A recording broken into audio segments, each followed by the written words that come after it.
Hey guys, welcome back to my channel, and in today's video we're going to be going over this Moto G13. So let's get right into it.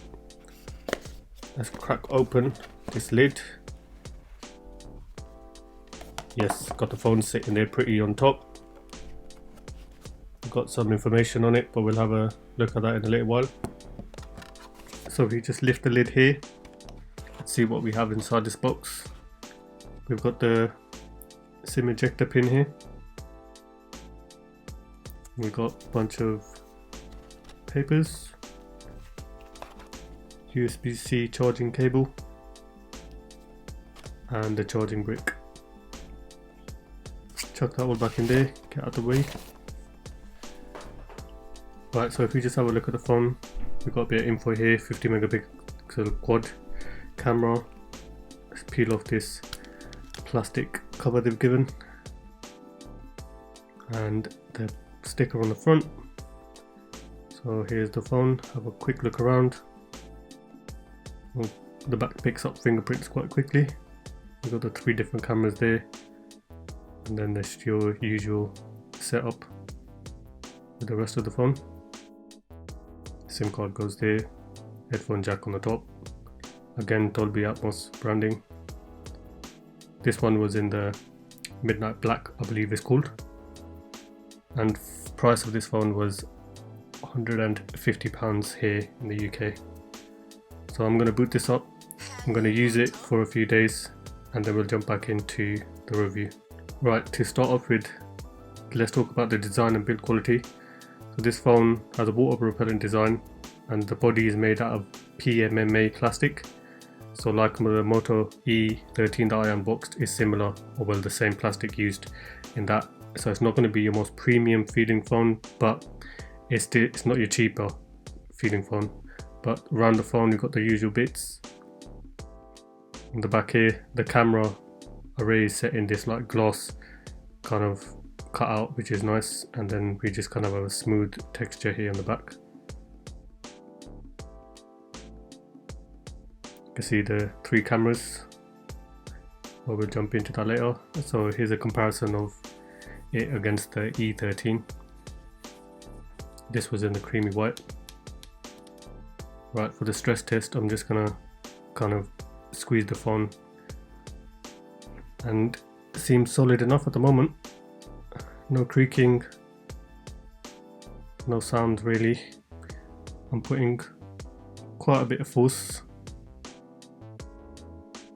So moving on to the display, we have a 6.5 inch panel on the front, which is LCD panel at 90Hz. It's a 720p panel, so I guess it's not the sharpest out there, but still plenty good enough for your usual bits, sharp enough anyway. Let's just play a video here just to get some sort of idea of what it's like. I mean, the colors are nice, a bit on the cooler side, but obviously you can adjust these in the display settings. It's just one of my videos. Viewing angles, I noticed when you go into the more extreme angles you kind of lose a bit of the brightness on the screen, but looking directly at it, it's not a problem, absolutely fine. So video playback I would say is good, sharp. And if we just kind of have a look at the display settings to see what we get in there, which I guess is built into Android 13 anyway, but you get your usual bits and bobs. And if we come down to the colors, you can have them set as obviously natural, or if you prefer the saturated with the colors pop a bit more. You can see only a slight difference, at least in these images they provide. You can set the color temperature. I personally prefer them to be a bit on the cooler side, and then you just kind of have other bits and bobs that you can use. So this panel does have 90Hz refresh rate, which is good. I mean, it's better than my iPhone 12 Pro Max, which is on 60Hz. But we can see here that it dims quite the way down. You can barely see the screen there, and then 400 nits on its peak. but generally just browsing around, the display does look good. And here's the phone outside use. You're going to get your reflection, but I feel like it's obviously not directly in sunlight here, but still perfectly readable outside. Right, moving on to audio. So this phone has stereo speakers and they're powered by Dolby Atmos, and we also have a 3.5mm headset jack and one microphone. So we've got this headset speaker up there and the headphone jack. So I'm just gonna load up a video here just so we can get an idea of what the audio actually sounds like. Welcome back to my channel. So in today's video I've got this amazing Watch 8 Max, which is a clone of the Apple Watch series, well you can say series 7 and 8 and even 6 I guess. So we got some instruction leaflets, we've got welcome back to my channel. So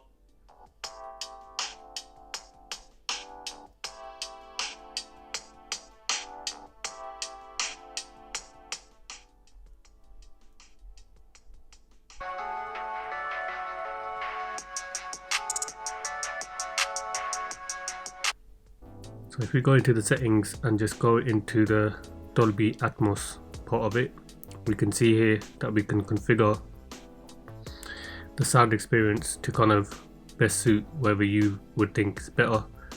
So it's just different things with smart adjustments, and obviously on this phone we have what they call landscape stereo. So if we just jump into here, and we can see we have different options from smart audio to music, films, and a bunch of different ones, and then you can obviously have your own customized version at the bottom. So if we just check out the customized version and just lets you adjust the equalizer here, and you can play about with that and I guess find a sound that you prefer.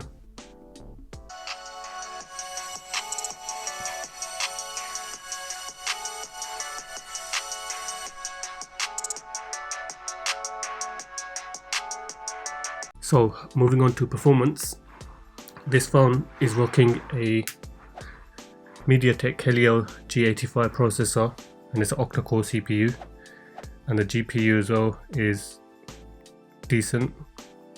And this one's got 128GB built-in storage, which is expandable up to 1TB. But overall the performance on this phone has been absolutely fine for me. I mean, there might be occasions when you might get a little lag or stutter here and there, or dropping of frame rate, but generally for the price point it does what it's supposed to.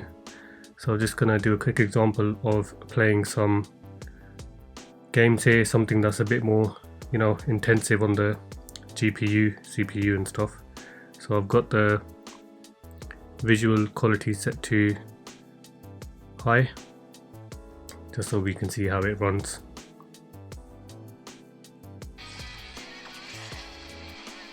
And let's jump into that quickly.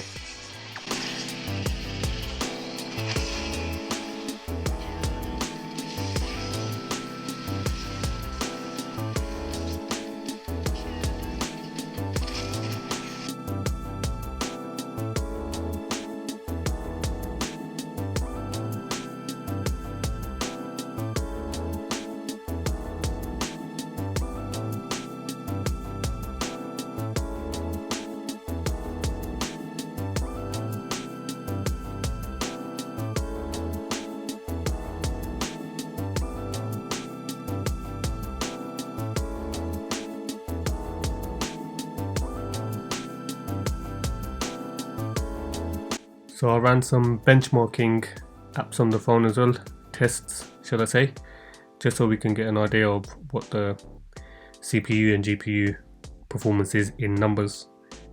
So I started off with 3D Mark, the wildlife test here, and we can see if we jump in to the score, we got 697, nothing to write home about, but you know, this price point, it gets the job done.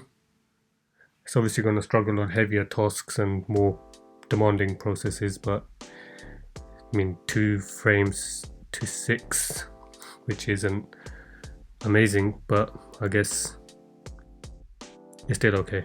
And then I also run the Geekbench 6 on here, so we got the numbers 407 for single core, 1272 for multi-core, and then just a bit more information on the device itself and stuff.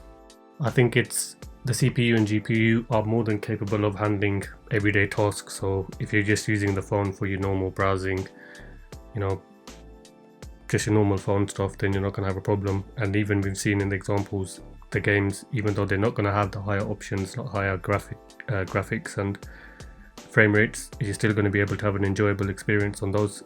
So overall, not bad. And another thing to mention is that this phone does come with a fingerprint reader, which is built into the lock button on the right side of the phone, and it's just fairly easy to configure that. You just go through the settings, add your fingerprint, and just tap multiple times until it's registered. So it's nice to have that alongside Face Unlock, obviously, which is not as accurate as something like Face ID or Secure, but it's another convenient way of locking. So you just kind of press or rest your finger onto the lock button, so you don't have to press it. Moving on to the camera, this phone has a 50 megapixel quad pixel camera, a 2 megapixel macro camera, and a 2 megapixel depth sensor. And I have to say the pictures and videos aren't too bad, but they, again, you know, a lot better options out there. But for this price, they do a fairly decent job. You can see we've got an array of options here in the camera app itself. Alongside these in the more section, you've got night vision, ultra res, dual capture, so some nice little features in there. And I'll just show you some different examples of pictures and videos that I've taken using this phone, just so you get some sort of idea. And here we can see the macro lens, which was actually quite good, to be honest. You can get really close up to your objects, get some nice pictures.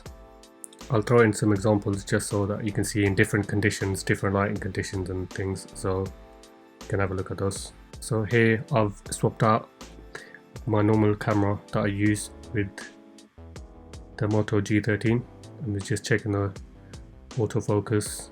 I mean, you can see there's a difference in picture quality, but it's okay. And here's a shot outside, and phone stabilization wasn't the best, but here's a quick zoom, and this one fared a bit better. I guess it depends on the lighting conditions as well. Right, so moving on to the photo section, you can see some pictures here that I've taken in different lighting conditions. This one here was taken twilight. This is indoors with minimal lighting, so not bad. And then we have portrait mode here as well, and we can change the depth, so how blurry it is in the background. Does a fairly decent job. I mean, you can see certain bits are having problems with the cutouts, but it's still okay. Here, just stuck my hand in front of the camera and you can see there's a slight blurring in the background.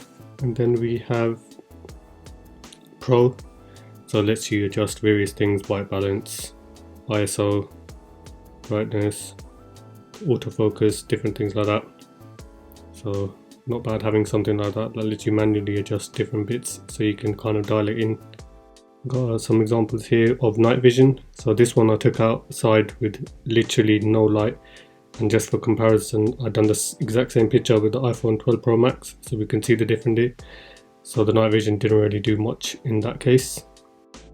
And then we also have the Google Lens built into the camera app, so it just lets you take pictures of objects and then scans on Google to find you what you're looking at, basically, and you can just obviously access websites or purchase items. So in this case, I'm just going to take a picture of the box the phone came in, and we can see visual matches. So it's just an easier, convenient way of taking pictures to get more information. So for the selfie camera, we can see here it's a cutout into the front screen, and I've got an example of here, so just a picture taken with the selfie camera, and a short video here that I used.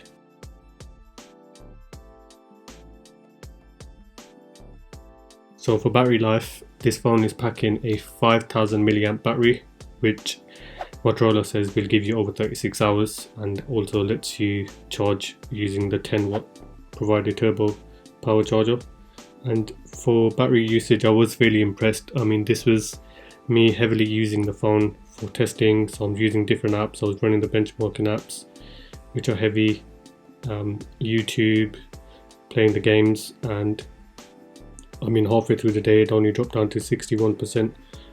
So considering how heavy I was actually using the phone constantly, it was quite good. And in the settings here, we just have different options, so you know, your battery savers, different things like that. But overall, I have to say the battery life is impressive, and they've done a good job of optimizing it for using with this phone. And the software wise, we're running Android 13, and that comes with all the bits. So if you just have a quick look, and you get a little adjustable clock that comes up. But feature wise, it's got different bits and bobs which you can read into, but material was one of them, with more focus on theme colors across devices, matching wallpapers and stuff. But here, if you just have a look at the website, we can kind of see the different features that did come with Android 13. And just an example of split screen. I know this has been about, but this is one thing that I've always wanted on my iPhone, and to be able to use it here on an Android device, I really think it is a really good feature. So I'm just hoping Apple implement that into iOS 17. I think it would be very useful. Connectivity wise, we have your usual USB Type-C, headphone jack, Bluetooth 5.1, and a bunch of different sensors. And then there's 2 nano SIM spaces and a micro SD space, and the Wi-Fi being listed here. But your basic stuff, it's good to see a headphone jacks included, and of course USB Type-C is very convenient. And I believe this phone does have NFC as well. So in conclusion, I personally think this is a good phone. The screen is big enough, 90Hz is pleasant.